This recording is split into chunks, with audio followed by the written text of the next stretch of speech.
अब है bill, mister bill. Case कौन सा बनता है, सिनेरियो कौन सा बनता है, ये आपने बताना है। बिल परचेज एन एसेट, 25,000 का खरीदा था, हमारे टैक्स में डिस्ट्रॉय हुआ। कंपनसेशन इंश्योरेंस प्रोसीड है, लिखा हुआ है ना, कंपनसेशन फ्रॉम इंश्योरेंस कंपनी। कितना मिला, 35,000। कितना मिला, सॉरी 35,000। 35,000। और उसने रिप्लेसमेंट कर दी, उसने क्या कर दी, 12 महीने के अंदर रिप्लेस कर दिया। 12 महीने के अंदर रिप्लेस किया। तो अब जब रिप्लेस होगा तो क्या देखते हैं, पूरी अमाउंट की है कि अधूरी अमाउंट की है। इसको कंपनसेशन कितनी मिली थी, 35,000। क्या 35 उसने लगा दिए कि ज्यादा ही लगाए, ज्यादा लगा दिए। तो ये फुल कंपनसेशन ही कहलाएगी, यानी 100% से बढ़ के लगा दिया, अपनी जेब से भी लगा दिया। हमने सिर्फ ये देखना है कि जो 35 है वो तो पूरे लगे, ज्यादा लगे तो खैर है, यही सिनेरियो केस 3 में ही ये बैठेगा। ठीक है, कोई मसला। अब जरा ध्यान से देखना मैं किस तरह से कर रहा हूँ। मैं लिख रहा हूँ डिस्ट्रॉयड एसेट, जो एसेट डिस्ट्रॉय हुआ है उसके साथ क्या होगा, हम लिखेंगे नो गेन नो लॉस। ऐसा क्यों, क्योंकि हमने यही तो पढ़ा था कि जब एसेट डिस्ट्रॉय हो, उसका इंश्योरेंस से पैसा मिले और full amount with in 12 months आप रीइंबर्स यानी री इन्वेस्ट कर दें, तो आप गेन या लॉस नहीं निकालते। ये स्पाउस के रूल की तरह होता है। कोई मसला। रिप्लेस्ड एसेट, एक चीज जो है जो मैं नहीं बताई थी मैंने, अब वो मैं बताऊंगा कि जो दूसरा एसेट है उसकी कॉस्ट क्या है, उसकी कॉस्ट क्या होगी। यानी अज्यूम करो थोड़े टाइम बाद वो दूसरा एसेट आपने बेचना हुआ, तो उसकी जितने का बेचा वो तो उसकी सेल प्रोसीड हो जाएगी, लेकिन उसकी कॉस्ट क्या लोगे, उसकी कॉस्ट क्या लोगे, ये सवाल है ना। 40,000। दोबारा रिपीट करना सवाल, सॉरी। जो आपने रिप्लेसमेंट में एसेट खरीदा है ना, जब वो बिकेगा, जब फ्यूचर में अगर वो बिकेगा तो उसकी कॉस्ट क्या लेनी चाहिए, 40,000। 35,000 लेंगे। 40,000 ये आपको लगता है, लेकिन टैक्स नहीं सर, 35। 35 ये भी आपको लगता है। अभी हम आपको फार्मूला देंगे। टैक्स कहता है कि जब रिप्लेसमेंट ऑफ एसेट होती है तो रिप्लेस्ड एसेट की कॉस्ट नहीं, उसकी बेस कॉस्ट यूज की जाती है। उसकी क्या यूज की जाती है, base cost. Base base cost. Cost use की जाती है। और बेस कॉस्ट निकालने का एक फार्मूला है, base cost for replaced asset.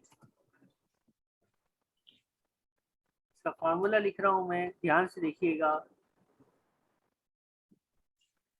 Original cost of replaced asset, वो कितने का खुद था वो ले लो और उसमें आप लेस करो।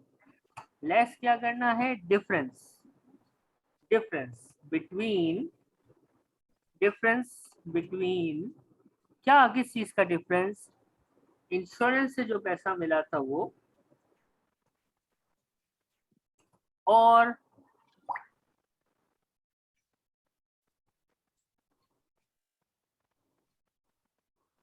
Original cost of destroyed asset. Replace asset की बेस कॉस्ट निकालने का फार्मूला आपके सामने लिखा है, original cost of replaced asset ले लो और उसमें माइनस करो प्रोसीड्स और original cost of destroyed asset को। बात जरा समझिएगा, आपने बेस कॉस्ट निकालनी है, फार्मूला याद आप कर लेंगे। ओरिजिनल कॉस्ट जो रिप्लेस्ड एसेट है उसकी ओरिजिनल कॉस्ट कितनी है, कितनी है, क्वेश्चन में देखो 40,000। कितनी है, सॉरी 40,000। 40,000 है। और डिफरेंस लेना है किसका? Insurance proceed. इंश्योरेंस प्रोसीड से कितने पैसे मिले थे? 35,000। और जो डिस्ट्रॉय एसेट हुआ है उसकी रियल कॉस्ट, जो एसेट डिस्ट्रॉय हुआ है उसकी रियल कॉस्ट। तो जो एसेट डिस्ट्रॉय हुआ था वो कब खरीदा था? 97 में। उसकी कॉस्ट कितनी थी?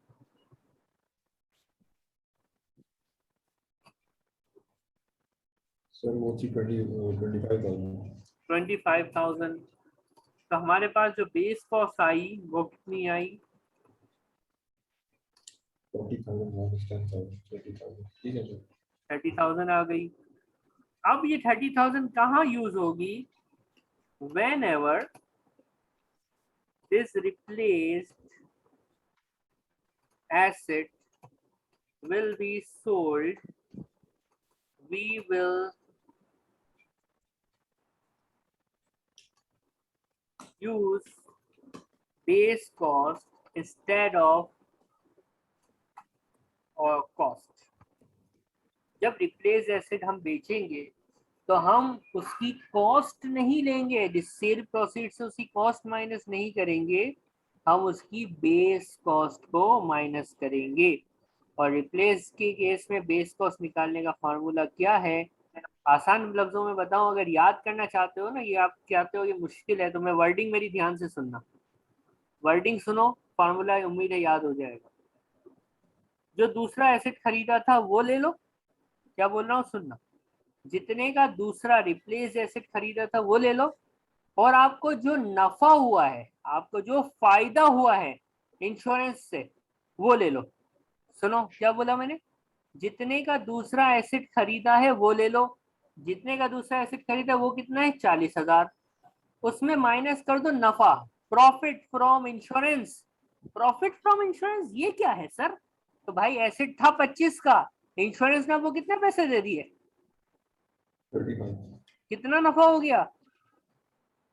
35। सॉरी, 35,000 होगा। नहीं, इंश्योरेंस ने वो कितने पैसे दिए? 25,000 की चीज थी, 10,000 का फायदा आपको होगा। 35,000 दे दिए। कितना फायदा हुआ दानिश? सर 10,000 में होगा। दूसरा वाला खरीदा था 40 का और 10 का नफा हुआ है इंश्योरेंस में। 40 माइनस 10, बेस कॉस्ट आ गई, कितनी आई? 30,000। इस तरह से भी आप इस फार्मूले को याद कर सकते हो, वरना जो थ्योरेटिकल है वो तो मैंने लिख दिया है। Original cost off replace asset minus difference between insurance proceed and original cost of destroyed asset. आपको जो अच्छा लगे उस तरह से याद कर लीजिए।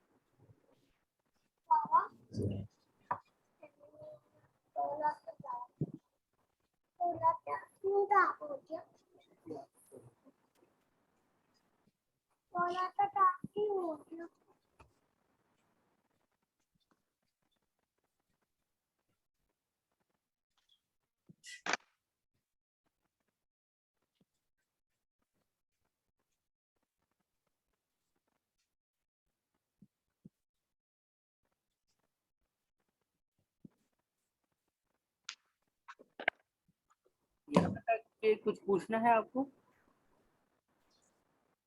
ना सर, क्लियर है यहाँ तक। सीपीओ या बिल, 4 क्वेश्चंस में। नहीं सर। जी उबैर। तो क्लियर है, ठीक है।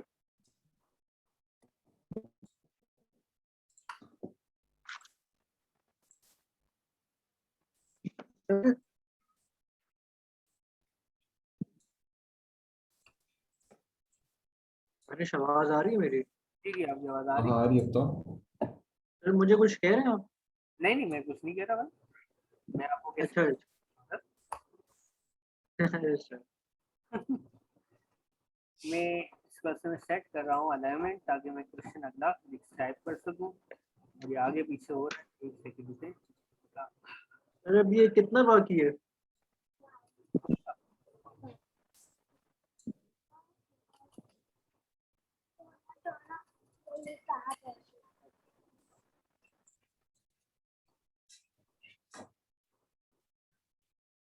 अब ये एक क्वेश्चन मैंने यहाँ पे आपके लिए रखा है।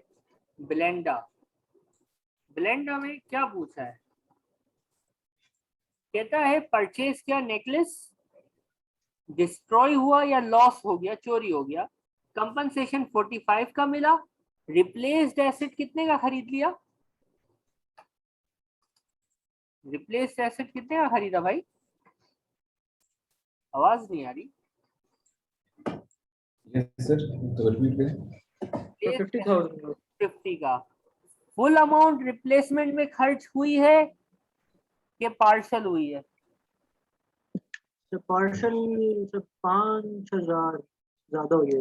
ज्यादा is known as full replacement. ज्यादा या उतना ही अमाउंट केस 3 है। कम होना पार्शल है। पार्शल बोलेंगे जब आप इंश्योरेंस के पैसे मिलने से कम अमाउंट को जो है वो री इन्वेस्ट करो। यहाँ पे फुल अमाउंट री इन्वेस्टमेंट हुई है, यानी 45 तो पूरे के पूरे लग ही गए, ज्यादा ही कुछ लग गए, ऐसा ही है ना? Yes sir. अब जी ध्यान सर। पढ़ोगे, रिक्वायरमेंट कहता है कि भाई लॉस गेन या नो लॉस सिचुएशन है, यानी उसने केस 3 खुद ही बता दिया आपको कि ये no gain no loss situation है, ज्यादा हमें घुमाया नहीं है। लेकिन इसने जो रिक्वायरमेंट पूछी है वो कौन से एसेट या नेकलेस का गेन पूछा है? जो रिप्लेसमेंट में खरीदा था उसका आपसे गेन या लॉस पूछा है। तो हम कैसे करें? हमें पता है रिप्लेस्ड नेकलेस। अब देखिएगा ध्यान से, रिप्लेस नेकलेस जब बिका तो उसकी आ गई सेल प्रोसीड्स। जो मैं अभी थोड़ी देर पहले बोल रहा था ना, वो यहाँ प्रैक्टिकल हो रहा है। 65 का ये मैंने बेचा। मैं पूछूंगा, आप बताएंगे क्या ये मैंने सही लिखा है कि रिप्लेस्ड एसेट में भी सिर्फ कॉस्ट माइनस होती है? क्या ऐसा है? नहीं सर, बेस कॉस्ट ले लेंगे। क्या बात है, माशाल्लाह। सर अब ये याद रहे हमें। अच्छा, बेस कॉस्ट माइनस होती है रिप्लेस एसेट के केस में। और बेस कॉस्ट निकालने का फार्मूला क्या था? जितने का रिप्लेसमेंट एसेट खरीदा है वो ले लो। क्वेश्चन में देखो कितने का खरीदा था रिप्लेस एसेट? 10,000 कितने का, सॉरी? 50,000 50,000 का। और इंश्योरेंस में जो नफा हुआ है वो इसमें से उड़ा दो। इंश्योरेंस में जो फायदा हुआ है वो इसमें से उड़ा दो। इंश्योरेंस में कितना फायदा हुआ है तो जरा देखो। चीज थी 21,000, 21,140 की। इंश्योरेंस से उसके अगेंस्ट कितने पैसे मिले थे? 45,000 सॉरी, कितने मिले इंश्योरेंस से? 45,000 45। 45 इंश्योरेंस से मिले उस चीज के बदले में जिसकी ओरिजिनल कॉस्ट 21,000 थी। तो इंश्योरेंस से कितना नफा हुआ? उसको दूसरे 23,000 एसेट की ओरिजिनल कॉस्ट से माइनस करना is known as base cost. Base cost आ गई और चार्जेबल गेन हमारे पास आ जाएगा 38,860। यानी हमने केस 3 का दोनों टाइप्स कर ली कि एग्जामिनर अगर पहले एसेट के लिए पूछता है तो कैसे होगा और बेस कॉस्ट निकालते हैं तो कैसे, और अगर दूसरा एसेट सेल ऑफ करवा देता है तो फिर हम गेन कैसे निकालेंगे। यहाँ तक कोई प्रॉब्लम है? No, sir. नहीं सर, ठीक है।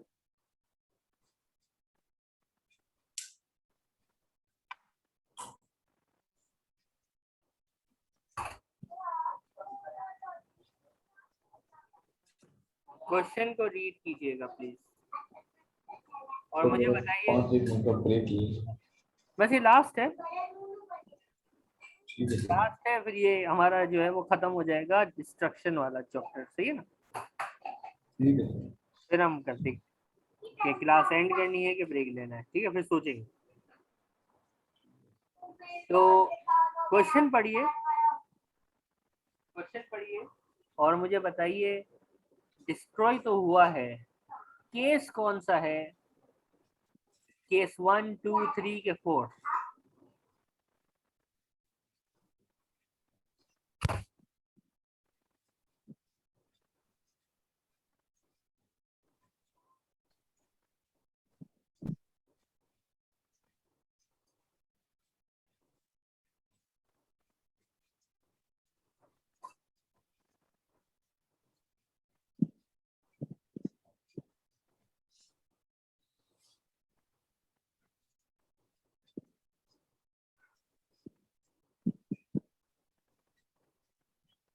केस 3 है। केस 3 है कि 4 है? ध्यान प्लीज। आपको इंश्योरेंस से पैसे कितने मिले थे दानिश? ओ अच्छा सर, सही है। 113,000 देखो, इंश्योरेंस से पैसा मिल रहा है, हाँ मिल रहा है, तो केस 2, 3, 4 में से एक है। रिप्लेसमेंट हो रही है, हाँ रिप्लेसमेंट हो रही है, तो 3 और 4 में से एक है। अब जो रिप्लेसमेंट हो रही है उसमें हमने पूरा पैसा लगा लिया कि थोड़ा पैसा दबा लिया? तो हमें इंश्योरेंस से पैसे मिले थे 1,13,000, और जो मैंने दूसरा अपार्टमेंट खरीदा वो खरीदा 1,03,000। तो वैद, क्या मैंने पूरे पैसे री इन्वेस्ट कर दिए कि पैसे अब रोक लिए कुछ अपने पास? पैसे रोक लिए अपने पास। रोक लिए, तो केस कौन सा बनेगा मेरे भाई? तो केस 4 है। केस 4 में क्या लिखा हुआ था कि जो डैमेज एसेट है, डिस्ट्रॉयड एसेट है, उसमें चार्जेबल गेन जो होगा वो होगा नॉट इन्वेस्टेड अमाउंट, डायरेक्ट। जो पैसा आपने इन्वेस्ट नहीं किया वो आपका गेन बन जाएगा, कोई फॉर्मेट बनाने की जरूरत नहीं है। यही मैंने थोड़ी देर पहले बोला था। तो ये मैंने चार्जेबल गेन निकाल दिया भाई। 1,13,000 रुपए इंश्योरेंस से मिले, खर्च इसने 1,03,000 किए, 9,560 रुपए दबा के बैठ गया, तो ये अमाउंट हमारी चार्जेबल गेन की अमाउंट है। अब इसमें एनुअल एग्जम्पशन माइनस होगी और फिर इस पे सीजीटी की परसेंटेज अप्लाई हो जाएगी, अगर एनुअल एग्जम्पशन के बाद भी ये बचता है तो। Any problem? No sir, clear. अब based cost for replaced asset, लेकिन जो दूसरा एसेट खरीदा है उसकी भी हमें क्या निकालनी पड़ेगी? बेस कॉस्ट निकालनी पड़ेगी। अब इसकी बेस कॉस्ट कैसे निकालें?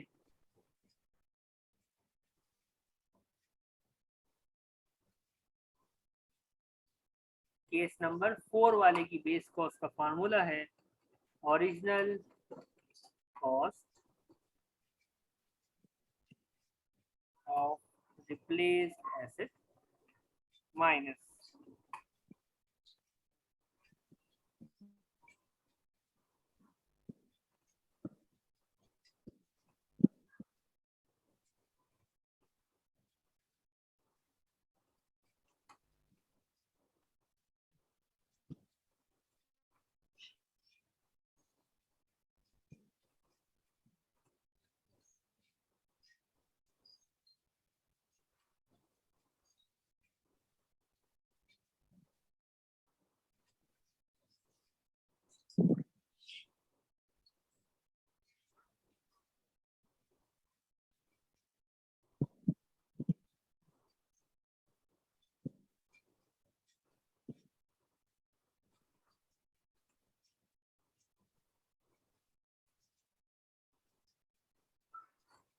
जो हमारे पास केस 4 में आता है रिप्लेस्ड होके, ये हमारा आज का लास्ट टॉपिक है। जो हमारे पास केस 4 में आता है एसेट रिप्लेस होके, उसकी बेस कॉस्ट का फार्मूला थोड़ा सा ट्रिकी है, याद करना पड़ेगा, साथ साथ करेंगे। Original cost of replaced asset, जो एसेट रिप्लेस किया है उसकी ओरिजिनल कॉस्ट बताओ कितनी है? 103,440। तो 3,440 माइनस बड़ा ब्रैकेट, फिर छोटा ब्रैकेट। इंश्योरेंस से कितने पैसे मिले? कितने पैसे मिले? 113। 1,13,000। जिसका इंश्योरेंस से पैसा मिला उस एसेट की ओरिजिनल कॉस्ट क्या थी? 83,040। 83,040, छोटा ब्रैकेट क्लोज, बड़ा ब्रैकेट अभी भी खुला हुआ है, माइनस जो पहला एसेट है उसका गेन कितना अराइज हुआ था? हाँ, जो पहला एसेट है उसका गेन कितना अराइज हुआ था आपके पास? 9560। 560। अब बड़ा ब्रैकेट है तो कैलकुलेटर कैसे यूज करना है?